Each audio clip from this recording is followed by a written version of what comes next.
ముఖ్యంగా అనిల్ చల్మల్గా శెట్టి గారి గురించి చాలా సంవత్సరాలుగా తెలిసాను. ఒక 14 సంవత్సరాల క్రితం కళలు తప్ప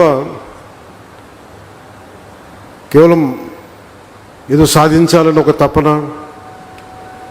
చేతిలో డబ్బులు లేకపోయినా కానీ బలమైన సంకల్పం, సాధించాలన్న సంకల్పం ఈ రోజున ఒక ఎలాంటి పబ్లిక్ పెట్టుబడులు లేకుండా తన స్వీయ శక్తితోటి, మహేష్ గారి సహకారంతో, వారి స్నేహంతో ఒక అద్భుతమైన గ్రీన్కో కంపెనీని 6 వర్టికల్స్ ద్వారా ఈరోజు తీసుకొచ్చి దాంట్లో భాగంగా ఈ ఏఎం గ్రీన్ కంపెనీని కూడా ఈరోజు ఫౌండేషన్ వేయడం చాలా చాలా ఆనందదాయకంగా ఉంది.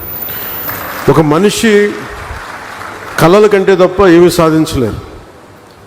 యూకేలో ఉంటూ విద్యార్థిగా ఇక్కడికి వచ్చి కేవలం సూట్ కేసులో ఒక జత బట్టలు, గుండెల నిండా కళలు తప్ప ఆ వ్యక్తికి ఏం లేవు. కానీ ఈరోజు ఆయన సాధించిన విజయాలు చూస్తుంటే, ముఖ్యంగా కాకినాడలో పుట్టి పెరిగినవాడు, ఇక్కడి నుంచి వెళ్ళి ఈ స్థాయిలో తిరిగి తన పుట్టిన స్థలానికి, ఆంధ్ర రాష్ట్రానికి, భారతదేశానికి ఇంత చేయడం మనస్ఫూర్తిగా ఆయనకి చేస్తున్నందుకు మనస్ఫూర్తిగా వారికి నా హృదయపూర్వక అభినందనలు తెలియజేస్తున్నాను.